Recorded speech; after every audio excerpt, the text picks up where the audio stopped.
Okay, let's just create very simple plane.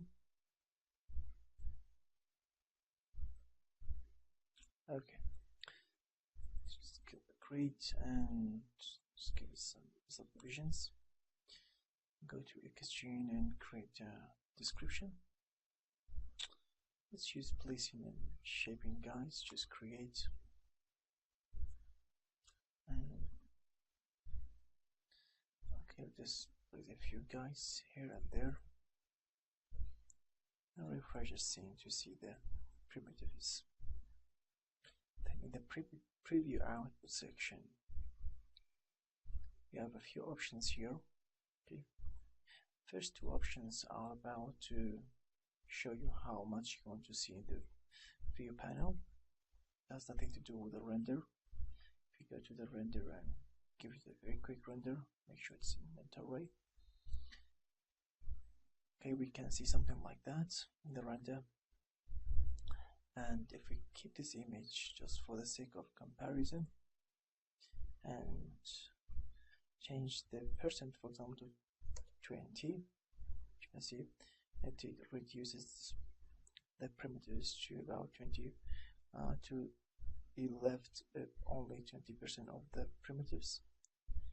But if you look at the render, it has nothing to do with the render. And in fact, every option in this tab in the previous setting section has no effect whatsoever on the render. Okay, I just want to show you that. And even when you change this to, for example, 100 or 50% or any number you choose, whether in the start percent or in the percent, it will has nothing to do with the render. Okay, and the limit is also show you how much or how many primitives you want to be seen in the viewport in number. For example, you can set a limit to only see 10 primitives, no matter in the primitive density, in the general attributes in the primitive tab. No matter how much which number you put or how many you want to have, you cannot have more than 10 because the limit is 10. By default is 1 million, but if you want to go beyond that, you can do that. You can change to, for example, 5 million or 10 million, but you have to be careful of memory issues and performance issues. So you can combine with the percent and you can get a good results. Okay, since that's only effect on the render, so something like that. Okay, so it has nothing to do with the render, just viewporting these are. Okay, I just want to repeat that. And only primitives in the view. I think this is one of the options I highly recommend to be on, because for example, if I zoom this guy to something like that to make it some of the primitives out of the view. Now, for example, something like that, make sure it is on. Now if I go back here, showing some of the primitives is missing. Let me just show you. Okay, select this guy, go to Control D to clone it and move it to this guy here. Okay, just want to have another one and go to XGene, create description. Let us create another description, but this time let's go with the by using attributes. All right, let's just turn the resolution gate. So if we go to the XGene, make sure in the it is on, and the margin is tell you how much or how far you want to give Maya to decide to remove or ignore the calculation of the primitives. Okay, the remove calculations. Let's just give it 0 and just whether it is outside the preview, just don't calculate. So all you need to just move it here, for example, or you can just give it, for example, 2 or 1, something, any number. Now when we as you can see, these are just disappeared. Okay, and for example, if I change it to something like that, I need to just go for a refresh. Now these are all disappeared, and this is really working very good with the attribute, but with the guides, since these guys are really close to this, it doesn't, because I have to make these guys also disappear from the view. So okay, so as you can see, some appear. So that's just some viewport thing. Okay, if you want to, if you can see some primitives where you should let the computer to calculate. Okay, you can just let this hide it temporarily from the viewport.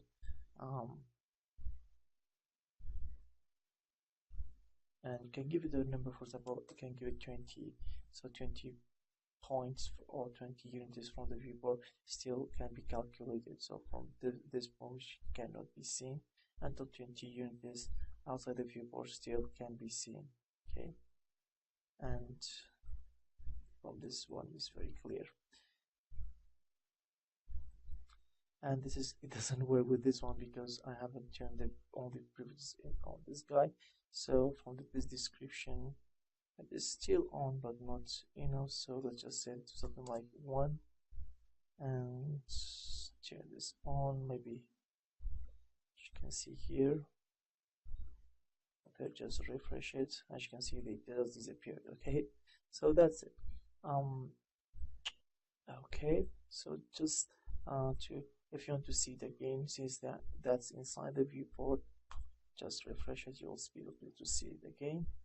If it's outside the viewport, refresh it, they'll just fully disappear. Okay, so then you can give it some kind of fall off. This, I can call it a fall off. Okay, how much you want to be outside the viewport to be included. Okay, just 1 unit or 0 unit, or for example 90 unit. As you can see, 90 unit, even if it is outside the viewport, refresh it, still can be calculated, because until 90 points it will be switches to 0. It's outside the viewport, refresh it, still, as you can see, it is completely gone. Okay, great. Also, we have some drawing. How do you want to see the primitives inside the viewport? You can see the patch name. If we select, for example, the surface, you can see the names. If we select the collection, you can see the names. Okay, here. Also, we have face ID. You can see the number of the polygons. They are all given some number as a face ID. One of the cool things about this is a poly. If we select, if you just move it this close and go to the wireframe on shaded, which is this icon here, and you can see some wireframe, or the wireframe on this primitive. Okay, in fact, it's not the real one, it's just a viewport thing. If you want to see the real one, the one which can be seen in the render, just click on poly. This is exactly what you'll be able to see. Okay, and if you want to increase the resolution or the CV count, and just change something, for example 10, you can see let's change it here, let's change back to 5. But if we turn the poly off and you want to just see the viewport with some high resolution, all you do just increase the spline segment to something like, for example, 12. Okay, so with that, okay, to prove that, if we just go to primitives and give it, okay, just click on this, maybe on this guy here, go to guy, and then maybe moving this guy here, something like that.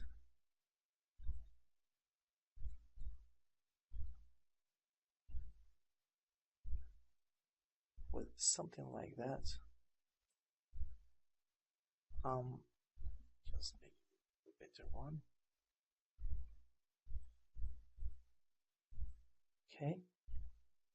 So with something like that, if we just refresh it, you can see we've got it's very smooth here because we've added about 12. If you go to the render and give it a render, I bet it's not that smooth in the render. As you can see, there are some it is smooth but not smooth enough.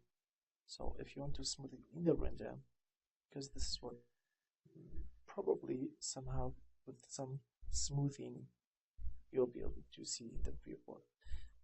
In the render, if you want to increase it, just increase the CV count, modify CV count, and you'll be able to see it. So that's fine. Then you'll be able to see the smooth result in the render as well. Okay, and a few more options here. For example, the cool is also a really cool option. For example, if I go to the select, and if I select a bunch of primitives and cool them, this option will cool them, will be selected. If I refresh it, you can see all the primitives in the viewport. And if you want to see them, and even if you render, you'll not be able to see because they are already being hidden, and that's okay. You can just give a quick render. As you can see, they are all hidden. But if you want to see it in the viewport, okay, not in the render, just click on this. It will show the code, just like display the code primitives. Okay, it's the same option here. If I turn this option, that will be on. If I turn this off, that will be off. Okay, exactly the same option. Okay, also we have a few more options here. For example, if I turn the primitive idea, for some reason I cannot see the primitive idea, but that's the gives an idea the same as the primitive face. You can specify when you want to see the idea at the top of the primitive or at the bottom of the primitives. Okay, this is the position, but of course maybe it's a bug or something, it doesn't show the idea. Okay, the primitive color and the guides you can see in the just turn this guy off. In the viewport, I don't like to see this also, and hide this one as well. And here we go. Okay, I just want to have more space and more view panel. Okay, and all right, just refresh it. You can see still the code. What should we do? We have to go to the select, make sure to display the cool, and select all these and choose and cool them, and we're good to go.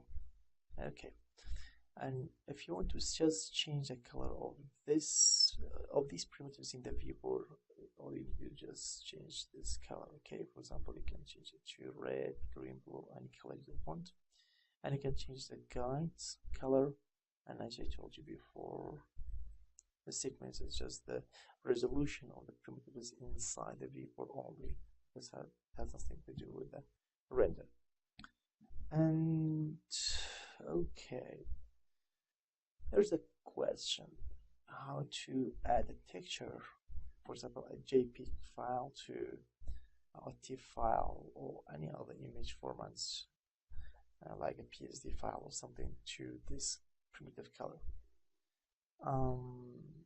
Okay, to do so, it's very simple. First, you have to create a ptex map of that picture, convert it to ptex because XGen only supports ptex maps. Then after you change, for example, your JPEG to ptex map, and then you can plug that to the primitive color and you'll be fine. But how can you do that? Very simple. All you need to do now, just go click on this, just create map. You can give it a resolution. I usually like 50, and if it is not enough, I'll change to 70 or 75. Okay, but most of the time 50 for the resolution is great and can give the name and It doesn't matter the color. Okay, white is okay for now. Just choose okay. Now everything turns to white. It's okay.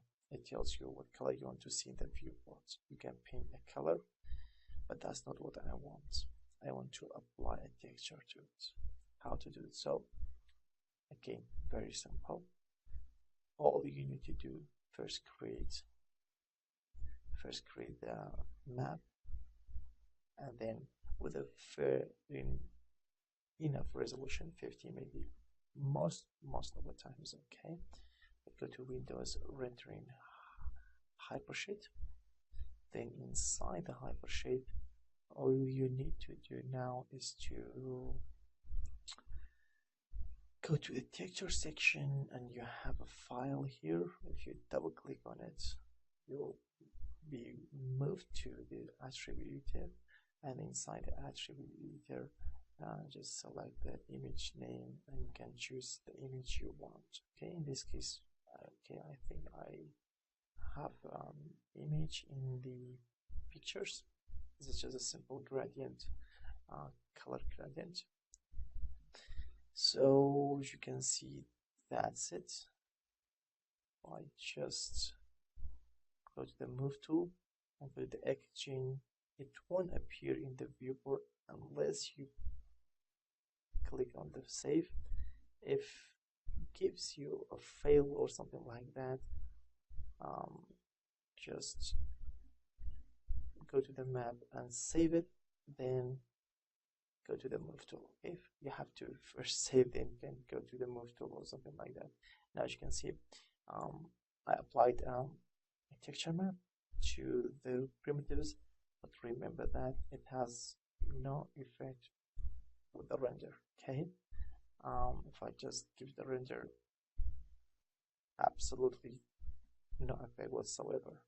If you want to see this in the render as well, very simple. Again, all you need to do now is just go to Windows, rendering Hypershape, and okay, create something like Bling shader, and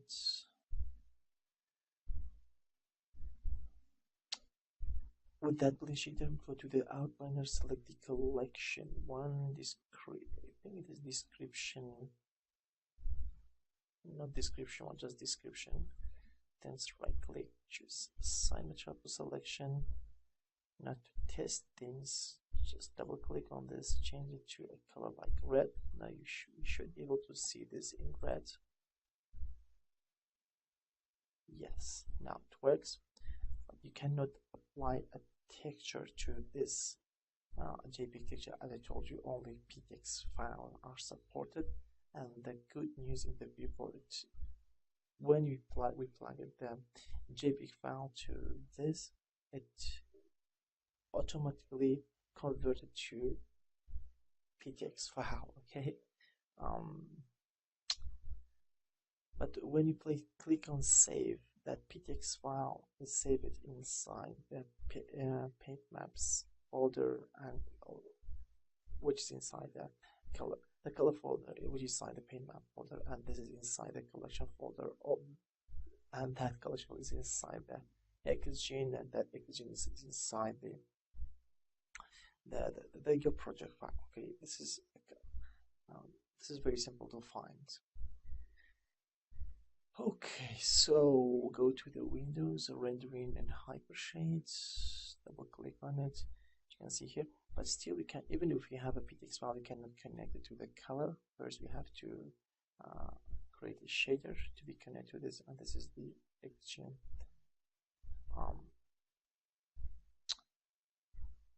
lookup, and middle click, drag and drop to here, and in the lookup click on this yellow folder and go to your Maya project. This is a default project, XGen collection, and description, paint maps, color, PTX. Okay, that's what I'm talking about.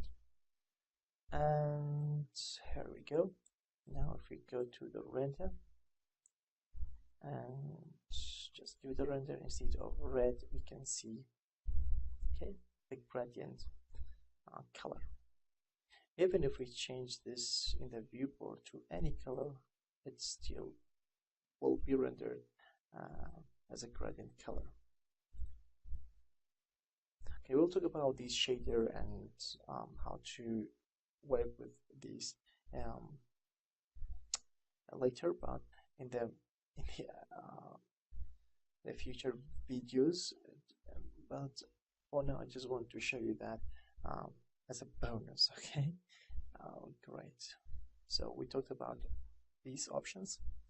Now let's go and move on to the output settings. Great. And since up to now we always output to render, and it is rendered with Mentoray, and 100% of the objects has been rendered. It's the same as this person, but this person only has effect in the view panel, and this person has only effect in the render. For example, if I change to 20, nothing appear in the view panel. But if I click on render, you can see only 20% will be rendered. Okay, it's much less than before. And this is with Mentoray, and I think it's very clear. And with something is only bound to 1. If I go to primitives, and if I go to select all the guides, just object mode, select all the guides here.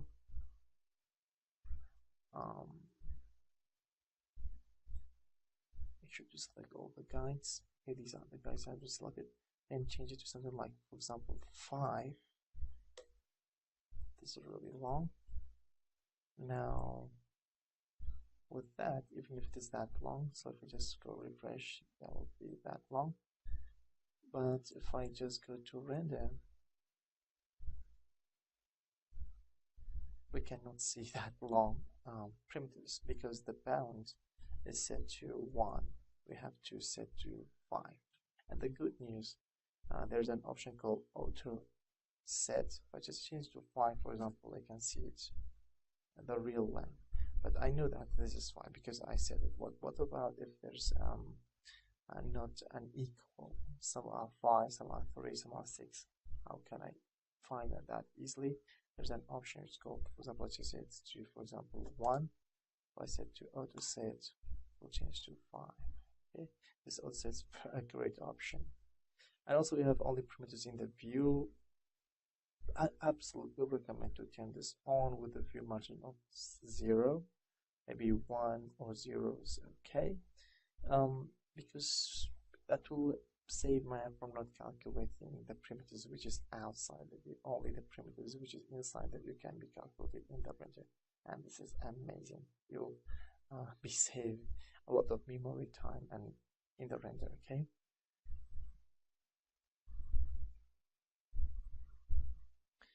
Since we don't have so much now, it's okay. But you have to be careful when you output to something outside the since it's not rendered something else, for example, an XPD file or something like that. We don't have it for the XPD, but as you can see, we have quite a lot of things. You have to be careful of that because we can add to we can have something like that when you first click on render and nothing can be seen. It's not a problem, it's the option we choose. So we have to choose the right option. In this case, it is render with Mentoray. Okay. Okay.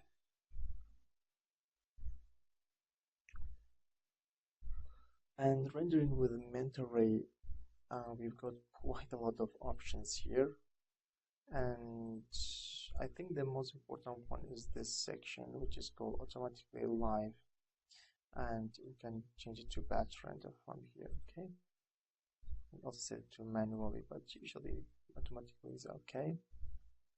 And the approximation usually is subdivided by 3 in a linear fashion everywhere. It's unequal. You can change that to cubic. And also we can set to apply enable motion blur very straightforward, the same as the motion blur. And also we have the level of details. We can optimize the level of details with that plate, okay, that option. But the option here, which I'm probably concentrating now, is the output setting, and that's the render. Let's just change to XPD file. If I just change to XPD file and just for creating, in fact, let's just select this, for example. Okay, I'd like to use this as an example. Just refresh it. Let's see what's the problem. If you just select this and maybe delete it, select that one, so you'll find the problem creating one. A new one will be much faster. And okay, if you just go to preview and before doing anything, let's just go to primitives, just increase the length, decrease the width, and add some taper and some bending. There we go. It's amazing. Now we created some primitives like that. If I want to save that in a file, just the primitive, and to be used in another file, in the first video we talked about, I think in the second video, the part 2 video, we talked about the generated attributes, and the last option was from an XPD file. If I click on it, I'll get some error until there is no XPD file. Okay, we have to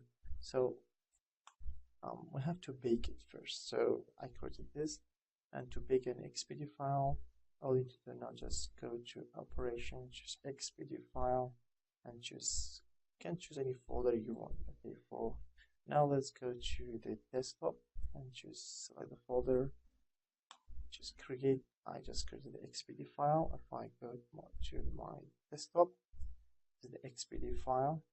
Okay, now let's go back to Maya. Okay, now if I deleted this collection, if I select this guy here and we'll create an description and choose this. Okay, if I want to get the exact setting as the last one, instead of choosing randomly, I'd like to choose from file. Okay, just ignore that error, don't worry about that. I have the XPD file, choose the desktop and just select folder and just refresh it. We have exactly the same file, but the problem is none of these now works. As you can see, none of these work because it gets the information from the XPD file. But that's for the XPD file. So if you have something you want to use it in another project, exactly the same thing, don't worry. If you have it in a scene, you can save it without exporting it. Just save that this setting, the primitive section, and some of the other settings. Then you can export to an XPD file, then can import it back. So it will be very, very easy to do. Okay.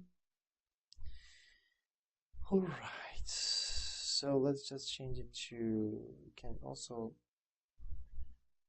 just delete that. Okay, we have a few other things like creating guides. If you have, let's go to create, just default. If you want to have guides, you can just create primitives with that, and you can export that as guides. So how to do so? Just choose guides, choose how many do you want to be as guides. For example, I want to create guides 50%, and you can apply the modifiers if you have modifiers. We'll talk about modifier later on. And if you have other guides, it will replace them. Okay, I will check that talk about that later, but for now just looking guides. You can see I get half the amount of the number of the primitives. If I want to get it 100% exact number of the primitive, let's just create, so it will be related, and in place of every primitive I'll get a guide. And also you can change, for example, to 5% and just create, so not 5, cannot be seen, maybe 20%, just create, so usually it will replace, okay, because the replace option is on. And create as melt is one of the great options. Let's just choose again desktop for us to find it easily later. And if you have a bunch of, for example, if you have a bunch of primitives and you shape them and you want to create Nerbs curves from those primitives, export them as Nerbs curves, this is the exact way you have to do so. Okay, how to change the primitives into Nerbs curves and export them to, or output them as a Nerbs curve. It's very simple. I just delete this. I just don't want that. Like this guy, just go to exchange, create description, and let's just using guides and place a few guides here and there. And let's go to the primitives. Make sure to select the guides and set the length to something like 3. Okay, just for easier. Manipulation. Just move this like that. Very quickly. I'm doing it quickly. And so I have something like that. If I refresh it, I'll get some primitives like that. If I want to export these primitives as Nerbs curves, very simple to do so. Just go to preview output and choose mel. Can just specify the location. In this case, I'm just gonna go to desktop to find it easily. How much do you want? Let's just say 100%. And can just export instances there, then there's will be as an instance, or you can just separate copies. This is what is that. Let's just keep it as separate copy, just create a file. So if I just go to the desktop, this is the mel file I put it. And the good news is, if I just create a new scene, I just go to open, okay, export to the desktop, okay, choose all file. This is the mel file. If I double click to open it, you can see I've got a bunch of Nerbs curves. See it here. This is all the Nerbs curves. I can shape them, I can rebuild them, I can use them